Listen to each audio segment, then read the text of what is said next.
یہاں پہ بھی ہم لوگ ڈسکس کر رہے تھے، یہ ہے آیت نمبر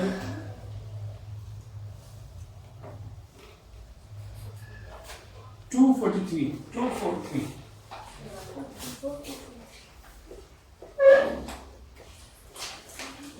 یہ موت ہے، یہ موت ہے، یہ حیات ہے، یہ حیات ہے، اور جس حیات میں ہم ہیں وہ یہ حیات ہے۔ اس کے پیچھے ابھی ہم لوگ ڈسکس کر رہے تھے کہ ہم لوگوں کا جب انتقال ہوتا ہے تو ہم میں سے بہت ساری جگہوں پہ الگ الگ رسمیں ہیں، ان رسموں کے مطابق ہمارے جسموں کو ڈسپوز کیا جاتا ہے۔ کہیں مٹی میں دفن کر دیتے ہیں، کہیں آگ میں جلا دیتے ہیں، کہیں پانی میں ڈال دیتے ہیں، کہیں ولچرس کو دے دیتے ہیں، گدھ کو، اور وہ کھا پی کے ختم کر دیتے ہیں۔ یہ اس کے علاوہ اور بھی شکلیں ہو سکتی ہیں جس کا ہمیں علم نہیں ہوگا۔ تو انسان کا جسم ختم، اب مان لیجیے کوئی شخص زمین میں دفن کیا گیا، اس کے بعد آپ دیکھتے ہیں ہڈیاں ہوتی ہیں، ہڈیاں بھی ایک خاص مدت کے بعد وہ بھی ختم ہونا شروع ہو جاتی ہیں اگر ان کی خاص کنڈیشننگ نہ کیا جائے۔ کنڈیشننگ مطلب کچھ خاص حالتیں ہوتی ہیں جس میں چیزیں محفوظ رہتی ہیں، اور اگر ان کو وہ سوٹیبل کنڈیشنز نہیں ملتی ہیں تو سب کچھ، سارا جسم ان کا، ہڈی وغیرہ سب چیزیں ختم ہو جاتی ہیں۔ یہی حال یہاں بھی ہوتا ہے، یہی حال یہاں بھی ہوتا ہے، لیکن انسان اس کے باوجود بھی اس سے خوف زدہ رہتا ہے، ڈرتا ہے انسان، ڈر رہتا ہے ہم سب کو، اور اس ڈر کا احساس سب سے زیادہ کسی کو ہو سکتا ہے تو ماں باپ کو ہوتا ہے، تو بچوں کے تعلق سے دعائیں پڑھتے ہیں، یا جس کے پاس جو بھی ریچولز ہوتے ہیں، ہم دعاؤں کی سی بات نہیں کر رہے ہیں، منتر پڑھتے ہیں، دعائیں پڑھتے ہیں، وہ ایک احساس ہوتا ہے، اس احساس کی فیلنگ کی بنیاد پہ ماں باپ اپنے بچوں کے پروٹیکشن کے لیے سب کچھ مہیا کراتے ہیں۔ بہت سخت گرمی ہوتی ہے تو اس کے لیے ایئر کنڈیشننگ کا انتظام کرتے ہیں، بہت سخت سردی ہوتی ہے تو وہاں بھی اس کے لیے ایئر کنڈیشننگ کے حالات، اس کا جو ماحول ہے وہاں کے رہنے کے لائق بن جائے۔ کیوں؟ اس کی وجہ سے، خوف کی وجہ سے۔ یہ خوف اپنے آپ میں بہت اہم یا بہت ہی کم یا بہت ہی غلط، اس کو ہم کچھ بھی ڈیفائن نہیں کر سکتے، یہ نیچرل چیز ہے، لیکن جو چیز ہمیں ذہن میں رکھنی چاہیے وہ یہ ہے، اس کے تعلق سے قرآن میں ایک آیت ہے، فَمَنْ زُحْزِحَ عَنِ النَّارِ وَأُدْخِلَ الْجَنَّةَ فَقَدْ فَازَ، جو نار سے، نار کا مطلب ہے آگ سے دور کر دیا گیا اور اس کے مقابلے میں جنت میں پہنچا دیا گیا، یعنی تکلیف دہ زندگی سے آرام دہ زندگی میں جو پہنچا دیا گیا وہ یقینی طور پہ کامیاب ہو گیا۔ تو اصل کامیابی تو وہی ہے، لیکن اس کے باوجود یہ خوف رہتا ہے۔ اب ذرا سے اس آیت کو دیکھ لیجیے، أَلَمْ تَرَ إِلَى الَّذِينَ خَرَجُوا مِنْ دِيَارِهِمْ وَهُمْ أُلُوفٌ حَذَرَ الْمَوْتِ فَقَالَ لَهُمُ اللَّهُ مُوتُوا ثُمَّ أَحْيَاهُمْ إِنَّ اللَّهَ لَذُو فَضْلٍ عَلَى النَّاسِ وَلَكِنَّ أَكْثَرَ النَّاسِ لَا يَشْكُرُونَ۔ اس آیت میں ایک ظاہری میننگ تو یہ ہے کہ ایک واقعہ بیان کیا جا رہا ہے، واقعہ سمجھتے ہیں، ایک انسیڈنٹ ہے جو کبھی ہوا۔ کیا تم لوگوں کو معلوم ہے ان لوگوں کے تعلق سے کوئی خبر ہے جو ہزاروں کی تعداد میں نکلے، اور نکلے کیسے؟ موت کے خوف سے۔ پھر اللہ نے ان سے کہا کہ تم مر جاؤ، یعنی جب وہ اپنے گھروں سے نکلے، مجبوراً نکلے، اور کیوں نکلے؟ تاکہ موت سے بچ جائیں، پھر بھی اللہ نے کہا کہ تم مر جاؤ، اور پھر اس کے بعد میں کیا کیا؟ پھر ان کو دوبارہ سے زندگی عطا کی۔ یہ کوئی بڑی بات نہیں ہے، ایک تو یہ ہے کہ باقاعدہ انسان مر گیا اس کے بعد زندہ کیا گیا، دوسری بات یہ ہے کہ اس کا ذہن معاف کر دیا گیا، وہ سینس لیس ہو گیا، پھر اس کے بعد میں پھر جو اس کو احساس، جو وہ جاگا، بیدار ہوا۔ جیسے سورہ کہف پڑھی آپ لوگوں نے، اصحاب کہف کے بارے میں معلوم ہے آپ کو کہ وہ سوتے گئے، اتنا لمبی نیند آئی کہ ایک وقت کافی زیادہ گزر گیا۔ ہم لوگ بھی دیکھتے ہیں نارمل جو انسان سوتا ہے وہ چند گھنٹوں کی ہوتی ہے، کچھ لوگ ایسے ہوتے ہیں جو سوتے ہیں تو بس سوتے ہی رہتے ہیں، زبردستی ان کو اٹھانا پڑتا ہے، ایسے بھی لوگ ملتے ہیں۔ کچھ ریپٹائلس آپ کو ملیں گے، یا آپ لوگوں نے کم از کم پڑھا ہوگا، یقین تو ملیں گے نہیں، نہ ملے ہوں گے اب تک، لیکن پڑھا ضرور ہوگا کہ وہ بڑی لمبی مدت تک سو جاتے ہیں۔ کچھ ایسی چیزیں ہوتی ہیں جو ان کو خاص ماحول نہ ملے، مچھلیاں ہیں، کچھ ایسی چیزیں ہیں نہیں ملتی ہیں تو وہ اپنے آپ کو زمین دوز کر لیتی ہیں، اندر چلی جاتی ہیں، اور آکسیجن کا پورا ایک غبارہ بنا کر اس کے اندر وہ زندگی گزارتی ہیں۔ پھر جیسے ہی فیوریبل ان کو کنڈیشنز مل جاتی ہیں وہ نکل کے باہر آ جاتی ہیں۔ یہ سب کوئی نئی باتیں تو نہیں آپ لوگوں کے لیے؟ جب یہ نئی باتیں نہیں تو اس کو سمجھنا ہی بہت مشکل مسئلہ نہیں ہے۔ کچھ لوگ ہیں تو انہیں موت کا خوف ہوا تو اللہ نے ان کو موت میں بھیج دیا۔ تو موت میں ایک صورت تو یہی کہ انسان مر ہی گیا۔ آپ نے سنا ہے کبھی ارے بھائی یہ اب جب اٹھاتے ہیں کسی کو اٹھنے کا نام نہیں لیتا ہے، دیکھو کہیں ایسا تو نہیں انتقالی ہو گیا ہے. کچھ لوگ ہوتے ہیں آپ ان کو اٹھائیے پانی بھی ڈال دیے اٹھنے کے لیے تیار نہیں ہوتے ہیں، کہتے ہیں زلزلہ بھی آ جائے گا تو یہ صاحب نیند سے نہیں نکلیں گے. ایسے لوگ ملتے ہیں. لیکن ہمارا مسئلہ کیا ہے کہ ہم صرف انہی چیزوں پہ چیزوں کو سمجھتے ہیں، قیاس کرتے ہیں جن چیزوں کو ہم جانتے ہیں. یہ موبائل آپ کے سامنے ہے،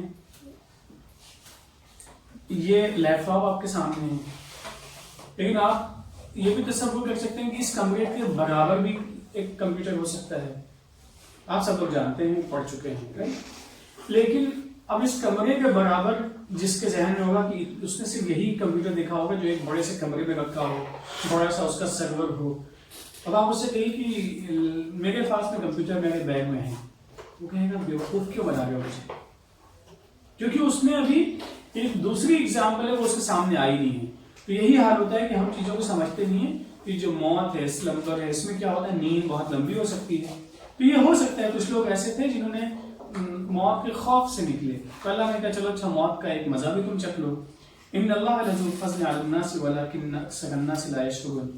پھر اللہ تعالیٰ نے ان کو موت دے کے پھر نکال لیا، یعنی یہ تو ان پہ نیند غالب کر دی اور ان کو پھر بیدار کیا اصحاب کہف کے طریقے سے.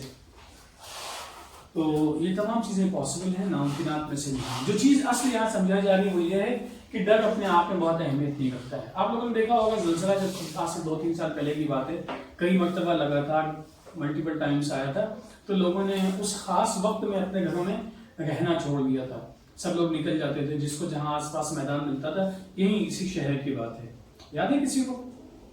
لوگ نکل جاتے تھے، کوئی فلاں میدان میں چلا گیا، کوئی فلاں میدان میں بچوں کو لے کے چلا گیا. انہیں ایسا لگا کہ شاید یہ خاص وقت ہے جس میں آتا ہے. لیکن پہلا ذہن میں رکھنا چاہیے کہ موت تو آنی ہی ہے، حفاظت کا سامان رکھنا چاہیے. ان اللہ لذو فضل علی الناس، اللہ لوگوں پہ فضل کرنے والا ہے، یعنی بڑی مہربانی کرنے والا ہے. لیکن پریشانی یہ ہے کہ میجورٹی لوگوں کی اکثریت شکر نہیں کرتی ہے. ایک جگہ پہ آپ کے سامنے آئے گا لئن شکرتم لازیدنکم، تم شکر کرو گے تو ہم تم کو بڑھا دیں گے. یعنی جس چیز جو بھی تمہارے پاس میں اس کا شکر ادا کرو گے. اور پھر اس کے بعد میں اگر تم نے کفر کیا یعنی انکار کیا تو اس کے نتیجہ کیا ہوگا؟ ہمارا عذاب بہت سخت ہے، یعنی ہماری پکڑ بہت ہی زیادہ سخت ہے. ان عذاب لشدید. چلیے ایک اور لفظ ہے فی سبیل اللہ کا مطلب کیا ہے؟ اللہ کے راستے میں. اللہ کے راستے کا مطلب جو بھی اس کے اللہ کے احکامات ہیں ان کو فلفل کرنا، وہی اللہ کا راستہ ہے. اللہ نے کہا اقرا، پڑھو. وہ پڑھنا بھی ایک حکم ہے، لکھنے کا حکم ہے، لکھا بھی جائے گا. آپ لوگ معلوم ہے کہ لین دین ہو پیسوں کی، کچھ ادھار کچھ معاملہ کرنا ہو تو اس میں لکھنے کا حکم ہے قرآن میں. کتنے لوگوں کو بات معلوم ہے؟ فرض ہے، لکھنا ضروری ہے، وہ بھی اللہ کا حکم ہے. تو جس حالت میں جہاں پہ جیسے جو حکم ہے اس حالت کے لحاظ سے وہ حکم پہ چلنا ہی اصل عبادت ہے. اب یہاں پہ اس آیت میں وَقَاتِلُوا فِي سَبِيلِ اللَّهِ، اللہ کے راستے میں قتال کرو، جنگ کرو. اللہ کے قرآن کی روشنی میں ہمیں اس بات کا اندازہ ہوتا ہے کہ انسان کی جان سے بڑھ کے کوئی چیز نہیں ہے. تو اگر جہاں پہ جان کو خطرہ ہو وہاں جان اپنا پروٹیکشن اور دوسروں کا پروٹیکشن بہت ہی ضروری ہے. اس پروٹیکشن کے عمل کو ہی قتال کہتے ہیں. ٹو پروٹیکٹ ون سیلف اور ادرس، اسی کو ہم کہتے ہیں قتال. تو یہ حکم ہے کہ اللہ کے راستے میں جانوں کا پروٹیکشن کرو. وَاعْلَمُوا أَنَّ اللَّهَ سَمِيعٌ عَلِيمٌ، اور یہ جان لو کہ اللہ تعالیٰ سننے والا ہے اور جاننے والا ہے. آپ لوگ سب کو معلوم ہے کہ قرآن مجید نے کچھ چیزوں کو کھانے کو حرام قرار دیا، منع قرار کیا ہے، رائٹ؟ اس کے باوجود بھی انسان کی جان کی حفاظت کے لیے ان چیزوں کو کھانے کی مکمل آزادی ہے. یہ بھی سمجھتے ہیں. تو گویا کہ انسان کی جان جو نفس ہے، انسان کی جان ہے، اس کی حفاظت بہت ضروری. اسی طریقے سے کوئی اگر شخص جان لینے کے درپے ہو جائے تو جان کا بچانا ضروری ہے کہ نہیں ضروری ہے؟ اسی سیلف ڈیفنس کا عمل کو کہا جاتا ہے قتال، کہ تمہیں سیلف ڈیفنس میں قتال تمہارے لیے ضروری ہے. یہ سیلف ڈیفنس ہم نے کیوں ایڈ کر دیا؟ قرآن میں اس کی تفصیل آئے گی، یہ ہم نے ایڈ نہیں کیا ہے. قرآن میں وضاحت ہے کہ کہاں پہ ہم اپنے آپ کو قتال کی جانا چاہیے. جب ہماری جان کو لینے کے درپے ہو جائے. جان لینے کے درپے ہونا سمجھتے ہیں یعنی کہ ہمارے ساتھ کو مسلط ہو گیا، گردن کا ہاتھ کر دی، وہ ایک ایکسٹریم کنڈیشن ہوتی ہے. باقی ادروائز ایسا نہیں ہے۔ چلیے اب ہم لوگ بات کرتے ہیں قرض کی۔ قرض کسے کہتے ہیں؟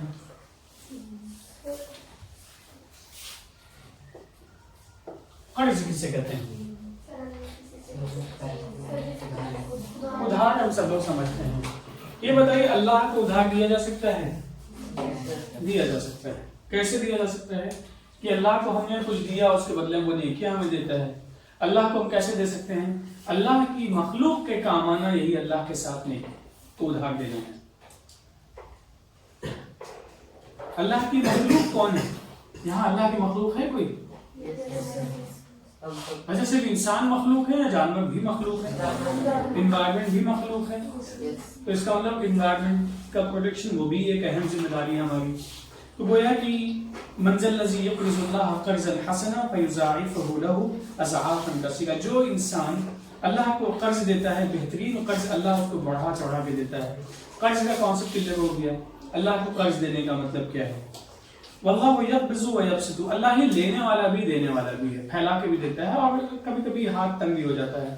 اب دیکھو کچھ لوگ ہیں جن کے پاس بہت کشادگی ہے، کشادگی کا مطلب دے ہیو اے لاٹ، بہت پیسے، بہت دولت، بہت کچھ ہے، بہت اولاد ہے۔ کچھ لوگ ہیں جن کے پاس پیسے بہت ہیں، اولاد نہیں ہے، اولاد ہے پیسے نہیں ہے، یا دونوں نہیں ہیں، وغیرہ وغیرہ۔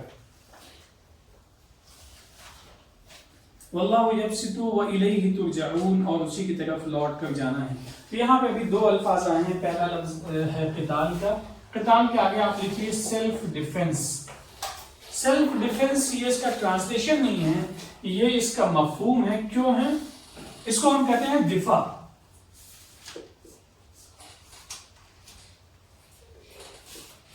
دفاع میں جنگ، دفاع میں جنگ، سیلف ڈیفنس۔ یہ سیلف ڈیفنس، یہ قرآن کی خاص بات یہ ہے کہ تھوڑا بہت قرآن سمجھایا گیا ہے، کہیں پہ ایک بات واضح کی گئی ہے، پھر فردر اور بھی اس کو وضاحت کی گئی ہے۔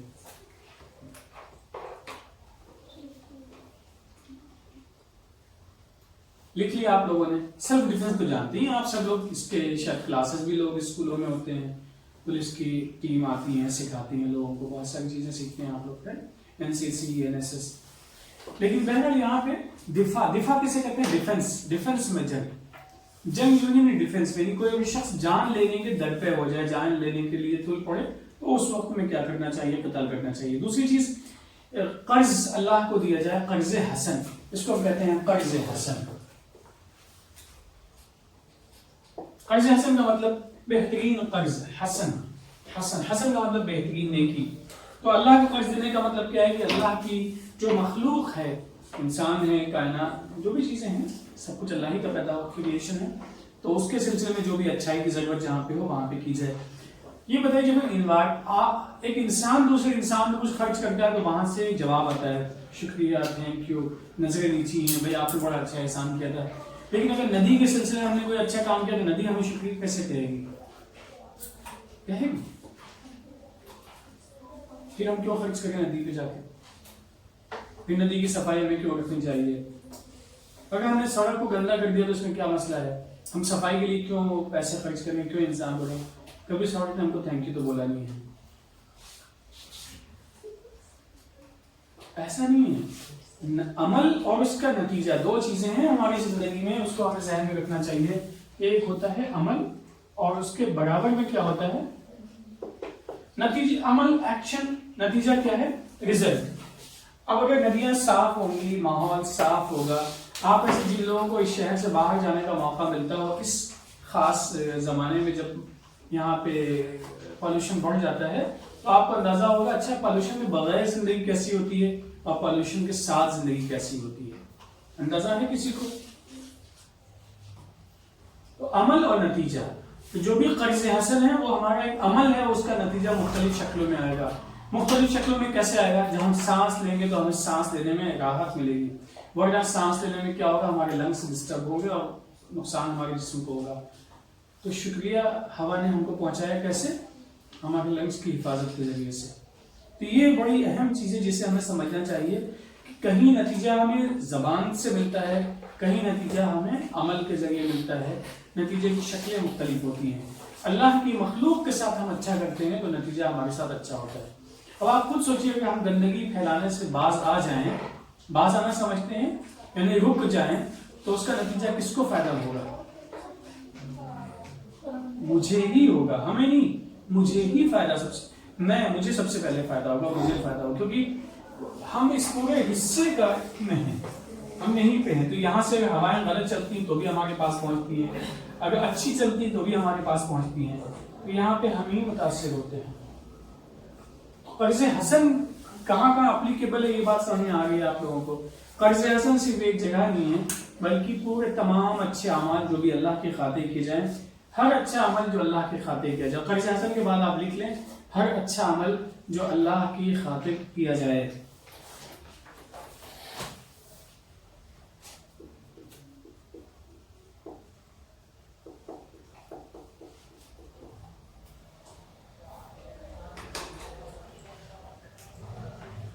اللہ کی خاطر جو بھی عمل کیا جائے گا obviously وہ اچھا ہی ہوگا. اللہ کی خاطر، اور یقینی طور پہ یہ اللہ کی خاطر کرنے کا مطلب کیا ہے؟ مخلوق کے لیے. صرف اس میں نماز نہیں شامل ہے، روزہ نہیں ہے، مخلوق کے لیے.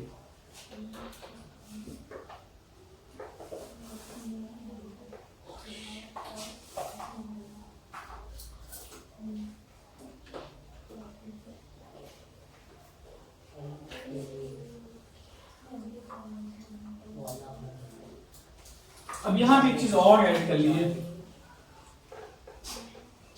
مخلوق کی بھلائی کے لیے.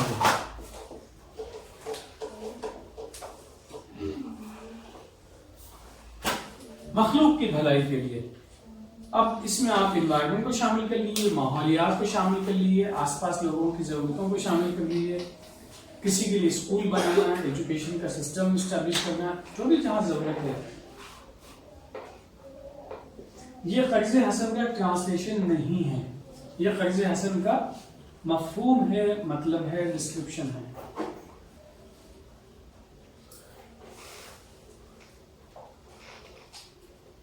اور جو بھی اللہ کے لیے کیا جانے والا ہر عمل مخلوق کی بھلائی کے لیے.